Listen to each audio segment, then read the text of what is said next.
आप कितनी भी लड़ाई लड़ लेना, जिसमें जितना दम हो, कोई कुछ भी कर लेना, अगर इस देश में बैलेट पेपर से चुनाव नहीं होगा, केवल ईवीएम मशीन से ही चुनाव होगा, तो तुम्हारी सारी मेहनत मिट्टी करने के लिए एक मोदी, दूसरा उसके साथ में तड़ीपार और तीसरा उनका सबसे बड़ा गुलाम चुनाव आयोग, यही काफी है तुम्हारी सारी मेहनत को खत्म करने के लिए।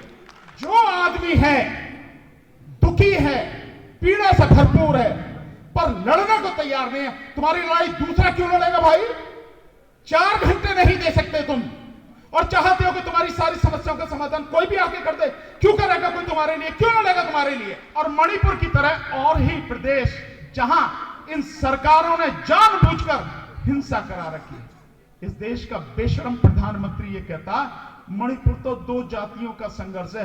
अबे 2 जातियों का संघर्ष है तो भी उसे रोकने के लिए तू है ना? नहीं है तो छोड़ के जा परे, तू काहे को बैठा है? ये भी तो समस्या है ना, इसी के लिए तो सरकार होती है। साथियों, अभी आप इतनी देर से सब लोगों की समस्याएं सुन रहे हैं। वो बेचारे आईटी असिस्टेंट थे, कितनी जोर जोर से रो रहे थे, 6 महीने से तनख्वाह नहीं दी, काम खूब कराते हैं। वाकई में वो इस दिल्ली में जो स्कूल चल रहे हैं, वो स्कूल ठप हो जाएंगे अगर वो एक दिन भी काम बंद कर दें।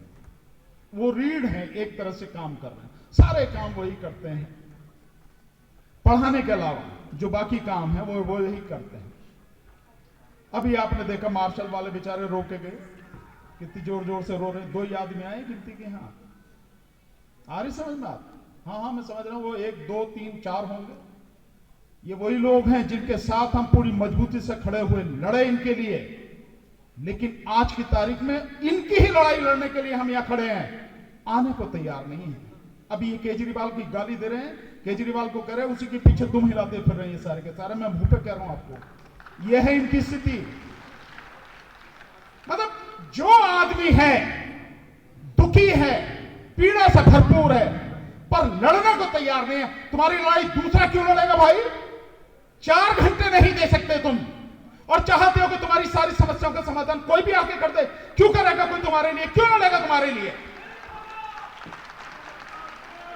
जब बुलाते हैं आते नहीं हैं, और जब आते भी हैं मिलते भी हैं तो आपस में इतनी राजनीति करते हैं, आप जो हैरान रह जाएंगे राजनीति इनकी देख के। सारे के सारे दुखी हैं। हम सिर्फ यही बात कह रहे हैं, सब दुखी एक जगह इकट्ठे हो जाओ। अरे रो रहे हो तो अकेले अकेले काहे को रो रहे यार? मिल के ही बैठ के रो लेंगे ना, कहीं तक तो आवाज जाएगी। 1-2 की आवाज कहां तक जाएगी? ये बताने और समझाने की कोशिश कर रहे हैं, और ये सिर्फ अपनी समस्या की बात कर रहे हैं, किसी और की नहीं कर रहे। आपने देखा ताली बजी तो उन्होंने ताली बजाई, इधर वाले चुप बैठे रहे, जब इन्होंने ताली बजाई तो वो चुप बैठे रहे। देख रहे हो आप हाल? फिर भी लड़ने की बात करो, जीतने की बात करो।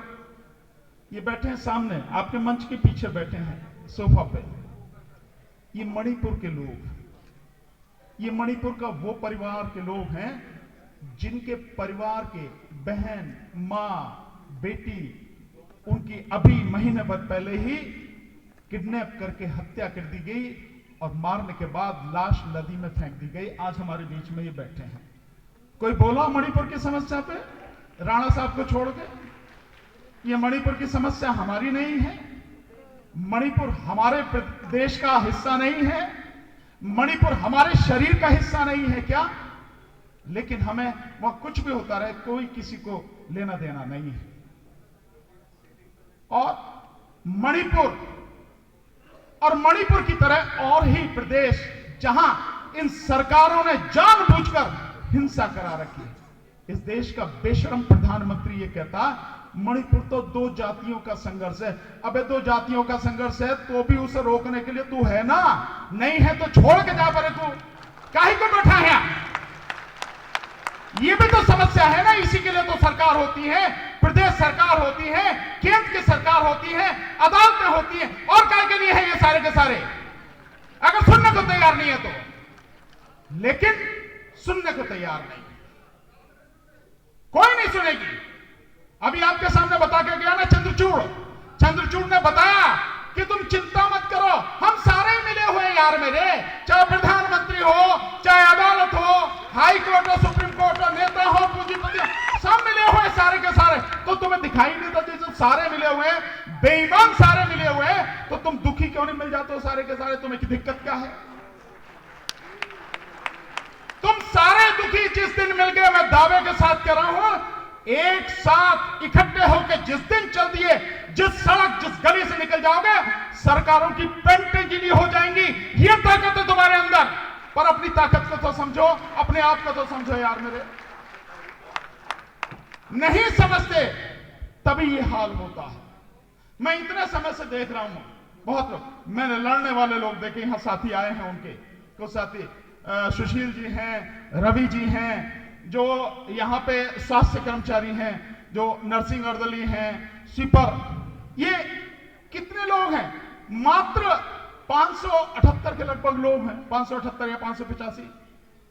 6 महीने इतनी कस के लड़ाई लड़ी।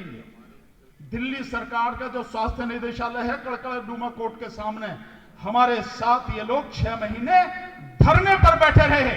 इतनी बड़ी संख्या में महिलाएं आती थी, मैंने ऐसे लड़ने वाले नहीं देखे किसानों के बाद, जिस तरह से ये लड़ने वाले। और नतीजा उसका ये हुआ कि माननीय कपिल जी के नेतृत्व में उनको सारी चीजें मिली, नौकरी वापस मिली। अब ये 2200 के लगभग लोग थे जो आईटी वाले, ये तो मतलब इनका ये हाल है, अगर ये हथियार डाल दें, काम बंद कर दें, सरकार ठप हो जाएगी, एजुकेशन सिस्टम पूरी तरह से कोलैप्स हो जाएगा। पर नहीं कर पा रहे, डर रहे हैं। एक आदमी निकाल दिया तो सारे डर गए, एक आदमी इनका टर्मिनेट कर दिया, सारे डर गए।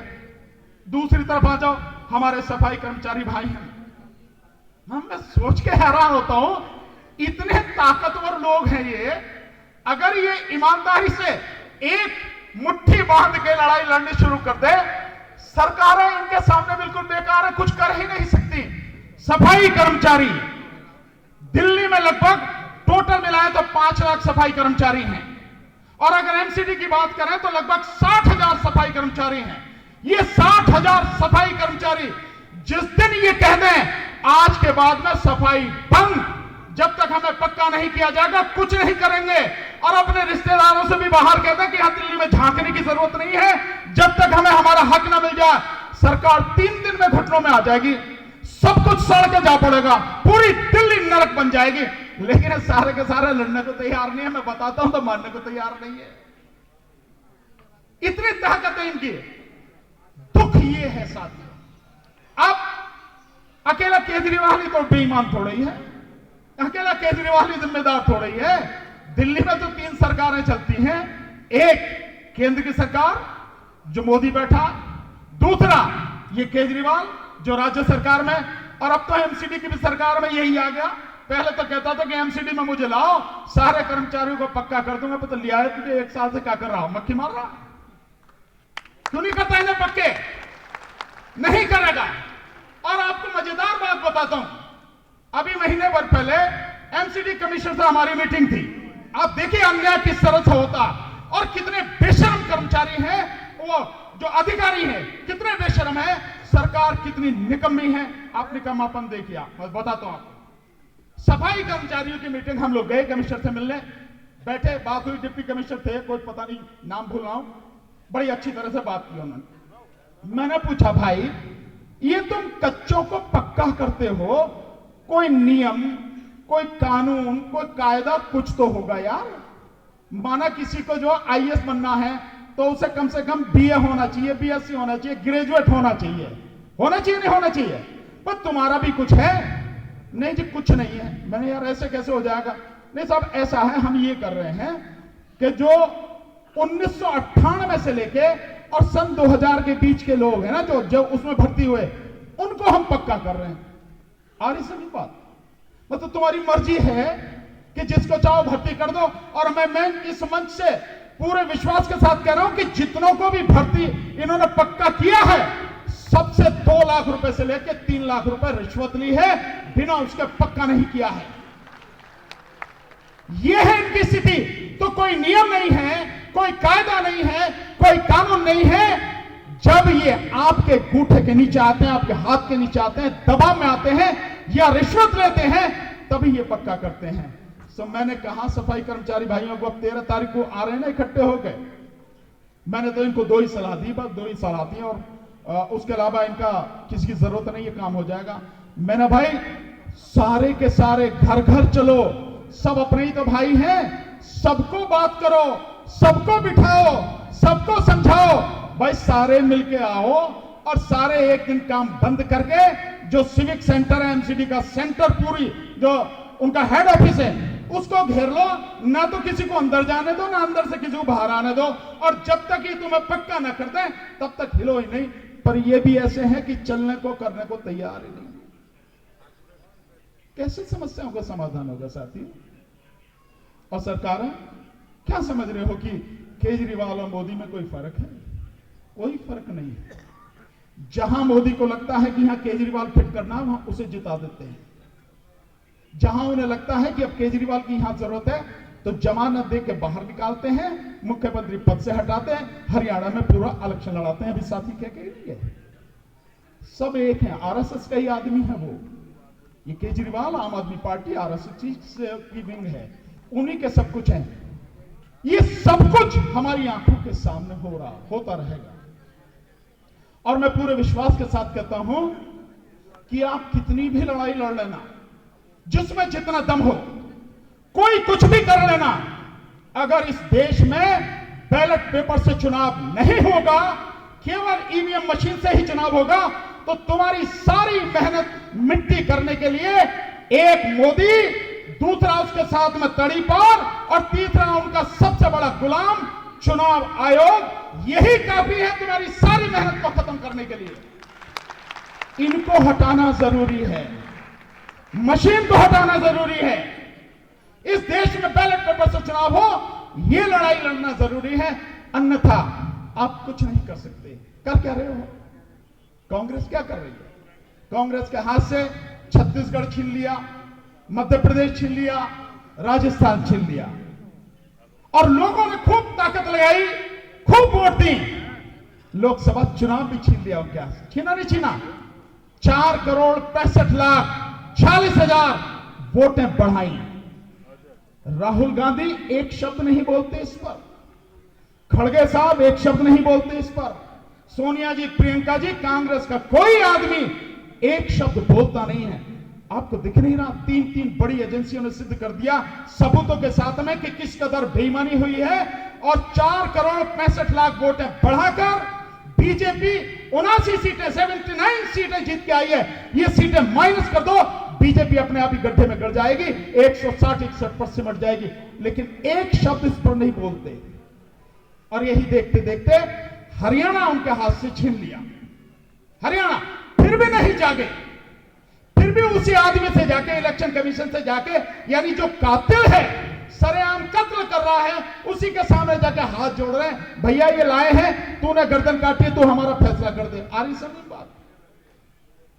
और फिर इसके बाद में महाराष्ट्र, जिस कदर बेईमानी हुई महाराष्ट्र, हरियाणा में कितनी बढ़ाई वोटें? 14 लाख वोटें हरियाणा में बताएं, 20 सीटें जीती इस तरह से, बेईमानी से।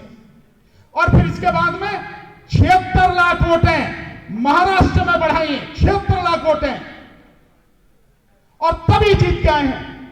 देश के लोग सो रहे हैं, पार्टियां सो रही हैं, सब अपने मजे में मस्त हैं।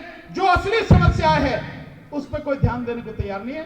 तो साथियों, मेरा मानना तो यही है, जब तक इस देश में ईवीएम मशीन से चुनाव होगा, तुम्हें या तुम्हारे अलावा देश में कोई भी हो, किसी को उसका हक नहीं मिलेगा। आज की तारीख में देश में जो शासन कर रहे हैं, वो शासन करने वाले राजनेता नहीं हैं, वो छटे हुए गुंडे, बदमाश और लुटेरे हैं, और लूटकर अपना घर भर रहे हैं।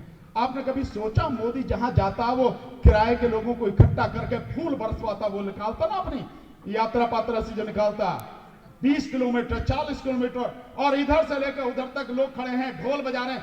जिसके प्रोग्राम में कोई आदमी घुस नहीं सकता, उसके प्रोग्राम में अपनी मर्जी से कोई ढोल तमाशे बजाने वाला कैसे आ जाएगा?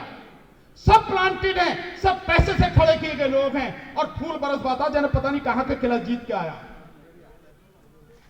ये चीजें जब तक हम बर्दाश्त करते रहेंगे, इन चीजों के खिलाफ जब तक हम नहीं लड़ेंगे और एकजुट होकर नहीं लड़ेंगे, आप कुछ भी कोशिश कर लेना, आपका कोई भी कदम कामयाब नहीं होगा। इस देश में महंगाई का कारण मोदी, इस देश में बेरोजगारी का सबसे बड़ा कारण मोदी, इस देश में स्वास्थ्य सेवाओं का जो बंटाढार हो रहा है उसका असली जो गुनहगार है मोदी। इस देश में किसानों की बर्बादी का मोदी। किसान आ नहीं सकते, शंभू बॉर्डर पर कई महीने से बैठे हैं। ये तेरे बाप की है ये राजधानी जो नहीं आ सकते यहां, लेकिन उनको रोक कर रखा गया, आ नहीं सकते किसान यहां तक। इससे बड़ा अन्याय क्या होगा? मणिपुर के लोग यहां आकर आंदोलन नहीं कर सकते। अभी हमारे साथी अंबाबा साहब ने बताया, और ये बिल्कुल सच बात है कि सारे साथियों को रोका हुआ है। सुबह ही सुबह पुलिस भेज दी गई, जितने भी जिलाध्यक्ष हैं सबको निकलने नहीं दिया जा रहा। ये बेचारे सब सारे जो साथी आए हैं, ये तो बड़े डेडिकेटेड साथी हैं कि अपना गमछा और टोपी उतार के जेब में छुपा के और तब यहां तक पहुंचे हैं। इनका डेडिकेशन देखो। सो ये सारी स्थिति है। इस देश में हर तबाही, हर तरफ जो चल रही है उसका एक ही शख्स गुनहगार है मेरी नजर में। ये तो कीड़े मकोड़े हैं केजरीवाल, और ये जो है मैं इन्हें कुछ नहीं समझता। एक ही शख्स की जिम्मेदार है, वो है मोदी। और मोदी जब तक है, जब तक ईवीएम है। जिस दिन ईवीएम हट गई, मोदी का पता नहीं लगेगा। और दावे के साथ कह रहा हूं, जिस दिन ईवीएम हटी, बैलेट पेपर से चुनाव हुआ, चुनाव का रिजल्ट आने से पहले मोदी और अडानी और अंबानी और इसके जितने भी चेले चंटे हैं, सबसे पहले जहाज करके यहां से भागेंगे देश छोड़ के, कि इन्हें मालूम है तुम्हारा क्या होने वाला है। यह है इस देश की सच्चाई। इसलिए साथियों, लड़ना होगा हमें, और लड़ाई क्या है हमारी इसे पहचानना होगा। अगर हम लड़ाई नहीं पहचान पाते तो लड़ने का कोई मतलब नहीं है। लड़ाई पहचानना जरूरी है, और इस देश में लड़ाई है बैलेट पेपर से चुनाव हो, मशीन का पूरी तरह से खात्मा हो, और ये राजीव कुमार इलेक्शन कमीशन जो बैठा है, ऐसे लोगों का इलाज हो। ये जनता इलाज करेगी, जनता जिस दिन होगी। और साथियों, इसीलिए हम लोगों ने तय किया है, मैं नहीं जानता कि आप भी जितने बैठे हो आप भी आओगे कि नहीं आओगे, मुझे पता नहीं। ये मंच पे जो बैठे ये भी आएंगे कि नहीं आएंगे, पर फिर भी आज इस मंच से मैं ऐलान करता हूं कि ईवीएम के मुद्दे को लेकर 20 तारीख से, इसी 20 दिसंबर से दिल्ली से आंदोलन की शुरुआत होगी। और यह आंदोलन, इसका पहला चरण 20 तारीख से लेकर 31 दिसंबर तक होगा दिल्ली में, उसके बाद महाराष्ट्र में, और उसके बाद देश के अन्य कोनों में होगा। और ये यात्रा अब तभी समाप्त होगी जब ये अन्याय और अत्याचार पर आधारित जो मोदी सरकार है, योगी सरकार है या केजरीवाल सरकार है, ये जितने भी सरकारें हैं, इनका खात्मा होगा, तभी ये होगा खात्मा।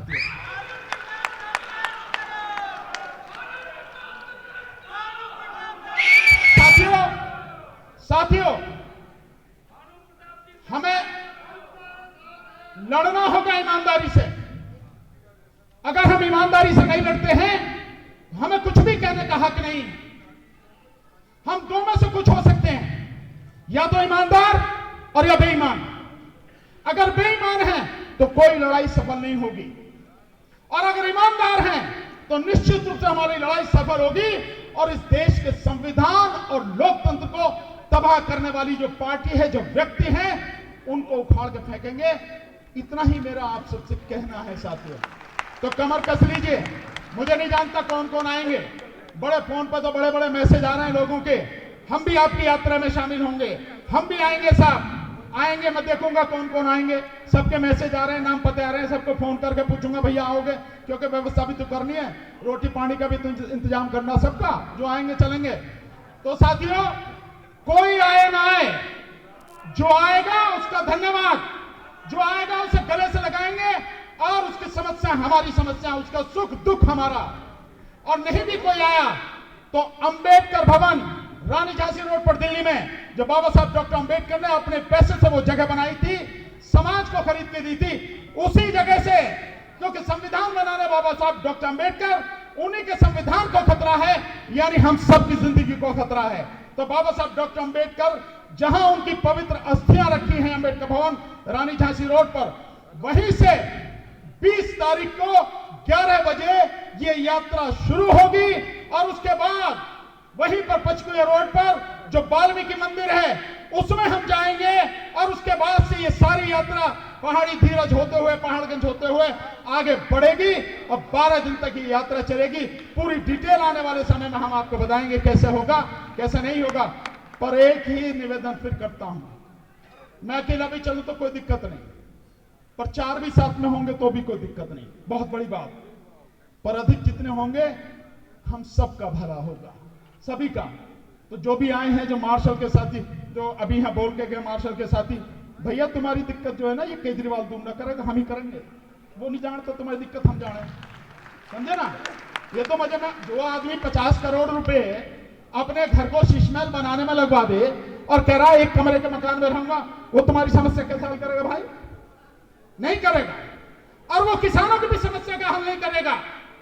अगर करता तो किसानों को जो उनकी मांग है, जो 30,000 एकड़ 30,000 बीघा जमीन की बात अभी आपके सामने राणा साहब ने कही, वो जमीन उनको दे देता। अगर उस किसानों की समस्या को हल करता तो वो किसानों को जो मुआवजा मिलता है, वो मुआवजा बिल्कुल ऊंट के मुंह में जी रहा है। उसी जमीन जो दिल्ली की जमीन है, उससे लगी हुई हरियाणा की जमीन, वहां प्रति एकड़ मिल रहा 13 करोड़ रुपए मुआवजा, और दिल्ली में मिल रहा 53 लाख, 53 लाख, 1 करोड़ भी नहीं है, 53 लाख मुआवजा। दे नहीं देता। लेकिन साथियों, हम पूरी ताकत लगाएंगे। अगर यही आगे सरकार में तो इन्हें चैन से नहीं बैठने देंगे, और अगर हम लोग आगे तो किसानों को 10 करोड़ रुपए प्रति एकड़ के हिसाब से उनको मुआवजा देंगे। साथियों, इसके साथ साथ और भी जो दिक्कतें हैं दूर किया जाएगा सर उनको, लेकिन दूर जब ही होंगी जब उन चीजों को समझने वाले, जानने वाले, मानने वाले आएंगे। मैं तो किसान हूं, आज आप मुझे वकील के रूप में देख रहे हैं। भला हो बाबा साहब डॉक्टर भीमराव अंबेडकर जी का, जिनके पुण्य कर्मों की बदौलत इस देश में सर उठा के जीने का मुझे अधिकार मिला। भला हो मेरे माता पिता का, जिन्होंने मुझे ऐसी शिक्षा दी जिनकी वजह से मैं वकील हूं। पर मैं एमए करते तक किसान ही था, अपने हाथ से हल चलाया, सारे किसान के काम किए। तो मैं तो किसान हूं, मैं जानता हूं उसकी दिक्कत क्या है, उसके दर्द क्या है। मजदूरों के बीच रहता हूं, मैं जानता हूं उनकी दिक्कतें क्या है। ये बैठे ना, इनके पास में सन 2014 से बेला स्टेट वाले जो हैं, मतलब लाखों की संख्या में लोग हैं। ये 1914 यानी 110 साल हो गए इन्हें रहते हुए। इनके पास जमीन के कागज, इनके पास में जो आधार कार्ड, इनके पास में राशन कार्ड, इनके पास में जो है ये जो सिलेंडर है उसका कार्ड, ये वोट देते आए नेताओं को, नेता बनाते आए, और आज इन्हें बिना मुआवजा के या बहुत मामूली मुआवजा देके निकाल के बाहर कर रहे हैं। तो हम तो इनके साथ जानते हैं इनकी मजदूरी क्या है। इसलिए साथियों, मैं आपसे आखिर में सिर्फ एक निवेदन करता हूं, सिर्फ एक निवेदन। अगर चाहते हो आपकी समस्याओं का समाधान हो, अगर आप चाहते हो सफाई कर्मचारी कच्चे जो हैं वो पक्के हों, आईटी असिस्टेंट उनको 6 महीने से जो तनख्वाह रुकी है वो तत्काल मिले, और इसके साथ में वो नियमित हों, पक्के हों, और इसके साथ साथ बाकी और भी जिनकी समस्या है, जो मार्शल वाले साथी हैं लगभग 12,000, इनको भी वापस नौकरी मिले और पक्की नौकरी मिले। तो साथियों, बेरहम बन जाओ और इन सरकारों पर विश्वास करना बंद कर दो, ये तुम्हें कुछ नहीं देंगी। एक बार डीसी कपिल पर विश्वास करो, एक बार भानु प्रताप सिंह पर विश्वास करो, एक बार महेंद्र सिंह राणा पर विश्वास करो, एक बार मनोज शरावत पर विश्वास करो, चौधरी रणवीर सिंह साहब पर विश्वास करो, ये जो टीम के लोग बैठे हैं इन पे विश्वास करो। आओ हमारे साथ मिलकर लड़ते हैं और अपना हक मांगते नहीं, गर्दन पकड़ के छीन के ले लेते हैं। ये पंजा शेर की तरह बनाओ, छीन के ले लो, कोई भी आपको नहीं रोक पाएगा साथियों। यही करना पड़ेगा, रोने धोने से अब कुछ होने वाला नहीं है साथियों। कपिल साहब 2.5 लाख रुपए महीना की नौकरी छोड़कर आपका आंदोलन लड़ रहे हैं। मैं वकील हूं, मैं अगर आराम से वकालत करूं, मुझे किसी चीज की कोई कमी नहीं है। इतना कमा सकता हूं कि मेरी आने वाली कम से कम 2-4 पीढ़ियां तो आम से खा सकती हैं। फिर भी आपके बीच में हूं। क्यों? मैं जानता हूं और ये मानता हूं, मेरे लिए भी कुछ लोग लड़े हैं, कुछ लोगों ने अपना बलिदान दिया है, संघर्ष किया है। उनके बलिदान और संघर्ष की बदौलत ही मैं यहां तक पहुंचा हूं। तो मेरी भी जिम्मेदारी है अपनी आने वाली पीढ़ी के लिए, इस देश के जो शोषित पीड़ित लोग हैं उनके लिए लड़ूं। इसलिए लड़ता हूं, नहीं तो मैं भी चैन से रह सकता था। आपने मेरी बात ध्यान से सुनी। उम्मीद करता हूं 20 तारीख को 10 बजे सब लोग पहुंचेंगे। 20 दिसंबर को झांसी, रानी झांसी रोड पर जो बाबा साहब डॉक्टर अंबेडकर भवन है, वहां पर मिलेंगे। 11 बजे वहां से यात्रा शुरू करेंगे और आगे बढ़ेंगे। साथियों, इसी उम्मीद के साथ, इसी विश्वास के साथ आपका बहुत बहुत धन्यवाद। और आखिरी बात, 13 तारीख को जो सफाई कर्मचारियों का सिविक सेंटर घेरने का आंदोलन है, 10 बजे से मैं आपके साथ रहूंगा। आखिर समय तक लाठी गोली चलेगी, हम भी सीने पे खाएंगे। देखें किसमें कितना दम है। साथियों, नेशनल दस्तक की आपसे गुजारिश है कि अगर इसको बचाना चाहते हैं तो नेशनल दस्तक को सब्सक्राइब करने के लिए रेड कलर के सब्सक्राइब बटन को दबाएं, फिर बेल आइकन की घंटी दबाएं। नेशनल दस्तक को बचाने के लिए बहुत जरूरी है कि हर खबर को शेयर करें, लाइक करें, कमेंट जरूर करें।